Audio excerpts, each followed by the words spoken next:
سے کرنا، جس میں پی ٹی آئی بھی شامل، جس میں نون لیگ بھی شامل، جس میں پیپلز پارٹی بھی شامل، جس میں ایم کیو ایم بھی شامل، تو میں حیران ہوں کہ یہ سب ہو کیا رہا ہے۔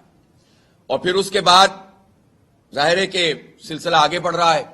کل جو بلاول ہاؤس میں میٹنگ ہوئی ہے، بظاہر تو اس میں پیپلز پارٹی نے یہ بات کہی ہے کہ ہم الیکشن کرائیں گے، لیکن مسئلہ اتنا نہیں ہے۔ حلقہ بندیوں کا جو اعتراض ایم کیو ایم اٹھا رہی ہے، وہ اعتراض جب ریجیم چینج میں آپ بک رہے تھے، فروخت ہو رہے تھے، کراچی کا جو بھی مینڈیٹ آپ کا تھا اس کو بیچ رہے تھے، ایک مرتبہ پھر سوداگری کر رہے تھے کراچی کی، اس وقت آپ کیا کر رہے تھے؟ اس وقت آپ نے ڈیلیمیٹیشن کی بات کیوں نہیں کی؟ اس وقت جب ریجیم چینج ہو رہی تھی تو الیکشن، بلدیاتی الیکشن ابتدائی مراحل میں تھا، 24 جولائی کو الیکشن جو ہے وہ پہلی تاریخ اس کی طے ہوئی تھی۔ پھر آپ نے اختیارات کا مسئلہ وہاں کیوں نہیں چھیڑا تھا؟ خالد مقبول صاحب ذرا بتائیں نا، جو اس وقت یہ کہہ رہے ہیں کہ کراچی میں یہ ہو جائے گا اور وہ ہو جائے گا۔ میں 35 سال کا تو نہیں پوچھتا، میں تو چلیں اس سال آپ نے جو کچھ کیا کراچی کے ساتھ، اپنی وزارتوں پہ بیچ دیا، اپنی گورنرشپ پہ بیچ دیا، اور اب آپ کو بہت مہاجر مینڈیٹ کا خیال آ رہا ہے، تو آپ بیٹھ جاتے نا بہادر آباد میں اور کہتے کہ پہلے سندھ اسمبلی سے قانون پاس کرو، آئین کی آرٹیکل 140A کے تحت سارے اختیارات منتقل کرو، پھر ہم تمہارا ساتھ دیں گے۔ تو بات سمجھ میں آتی کہ آپ نے ساتھ، لیکن آپ نے جو ساتھ دیا، آپ نے ساتھ صرف اپنی ذات کے لیے، اپنی پارٹی کے لیے، لوگوں کے مفادات کے لیے دیا، اپنی وزارتیں پکڑنے کے لیے دیا۔ اور یہ پورا ٹریک ریکارڈ ہے اس پارٹی کا کہ اس نے ہمیشہ تمناؤں کا خون کیا۔ ابتدائی طور پر تو لوگ بہت ساتھ تھے ایم کیو ایم کے، لیکن آپ نے کیا ڈیلیور کیا اس شہر کو؟ کیا حالات ہو گئے اس شہر کے، اور آپ ہر حکومت میں شامل رہتے ہیں۔ کون سے اختیارات کی آپ بات کر رہے ہیں؟ 2013 کا جو ایکٹ آیا تھا اس میں تو ایم کیو ایم اور پیپلز پارٹی شریک جرم تھے، دونوں حکومت میں تھے۔ 4-5 سال تو اس کے بعد بھی 4 سال تک تقریباً گورنر صاحب ان کے رہے، اور اس سے پہلے پوری ایم کیو ایم اپنی وزارتوں کے ساتھ 2014 کے اختتام تک رہی موجود۔ میں یہ ایکٹ آیا تھا، تو یہ کون سی جو ہے وہ طریقہ ہے کہ ایک طرف آپ ایک بات کریں اور دوسری طرف آپ پوری طرح پیپلز پارٹی کو سپورٹ فراہم کریں؟ پیپلز پارٹی جتنی کرپشن اور لوٹ مار سندھ حکومت کی چھتری تلے کر رہی ہے، اس میں برابر کے حصے دار ایم کیو ایم ہے، اور وہ سب لوگ برابر کے حصے دار ہیں جنہوں نے اپنا رول اس شہر کراچی کے لیے ادا نہیں کیا۔ لوگوں نے 2018 میں پی ٹی آئی کو بھر کر ووٹ ڈالے، پلٹ کے نہیں پوچھا، دیکھا نہیں کہ کیا حالات ہیں۔ پیکیجز کے اعلان ہوئے، کام کوئی ہوا نہیں۔ نیشنل ایکشن پلان نون لیگ کے زمانے سے چل رہا ہے، اس نیشنل ایکشن پلان میں جس میں فوج اور جس میں تمام پولیٹیکل پارٹیز کو ایک پیج پہ لایا گیا تھا، اس میں یہ طے ہوا تھا کہ ڈیولپمنٹ کے کام ہوں گے کراچی میں۔ کراچی کا اس کا ایک پورا چیپٹر ہے۔ میں پوچھنا چاہتا ہوں اس فوج سے بھی اور تمام پولیٹیکل پارٹیز سے، حکومت سے، اس نیشنل ایکشن پلان میں کراچی کے انفراسٹرکچر، ڈیولپمنٹ، یہاں لوگوں کو روزگار دینا، یہاں سے منشیات کے اڈے ختم کرنا، یہ سب چیزیں اس میں شامل ہیں۔ کیوں اس پر عمل نہیں ہوا ہے؟ آپ کوئی ڈیولپمنٹ نہیں کرو، ملازمتیں دو نہیں ہمارے بچوں کو، اور سازشیں کرتے رہو۔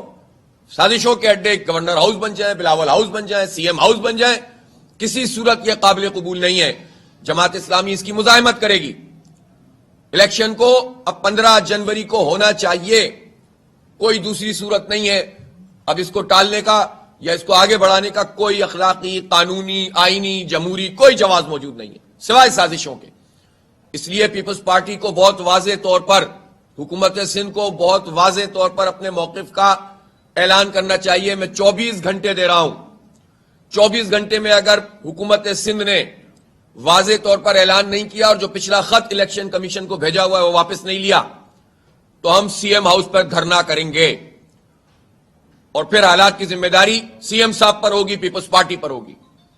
24 گھنٹے میں آپ واضح کریں، خط کو واپس لیں، کلیئر کریں چیزوں کو کہ الیکشن اپنے وقت پر ہوگا تو ٹھیک ہے، ورنہ پھر وزیر اعلی ہاؤس پہ دھرنا ہوگا۔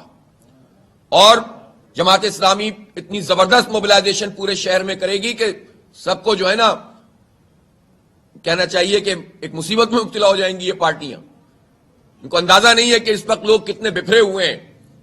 لوگ چاہتے ہیں کہ یہ دیکھیں تو صحیح آپ حالات اس وقت، یہ جہانگیر روڈ کے حالات دیکھیں، یہ سندھ حکومت کے کارنامے ہیں، یہ آپ گرو مندر دیکھیں، یہ آپ عباسی شہید کو دیکھیں، یہ آپ دیکھیں گرو مندر، یہ پچھلے 1 سال سے یہ صورتحال ہے۔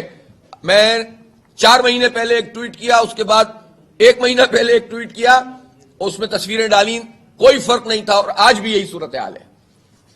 کتنی تصویریں کھینچ کے ہماری نشر و اشاعت والوں نے رکھی ہوئی ہیں کہ اس شہر کا بیڑا غرق ہے. جس جگہ میں لیاقت آباد گیا پرسوں, کھدا ہوا ہے پورا کا پورا, اور ایسا کھدا ہوا ہے کہ سڑکیں ٹوٹی ہوئی ہیں, کوئی تعمیراتی کام نہیں ہو رہا, ٹوٹی ہوئی ہیں سڑکیں.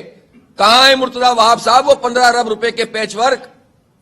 بتائیں وزیر بلدیات, بتائیں سی ایم صاحب, یہ ہمارے جیبوں پہ ڈاکہ مار کے آپ ہمارے ٹیکسوں کے پیسوں سے کرپشن کر رہے ہیں, لوٹ مار کر رہے ہیں, اور آپ کو پارٹنر بھی ایسے دستیاب ہیں, اپوزیشن بھی ایسی دستیاب ہے جو کچھ پوچھتی نہیں ہے.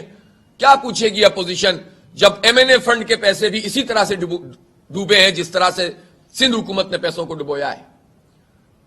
اربوں روپے کے ایم این اے فنڈ کے پیسے جو پی ٹی آئی اور ایم کیو ایم کے ایم این ایز اور پیپلز پارٹی کے ایم این ایز کے فنڈ کے پیسے تھے, ان سے جو پیچ ورک ہوا وہ ساری کی ساری سڑکیں ٹوٹ گئی ہیں.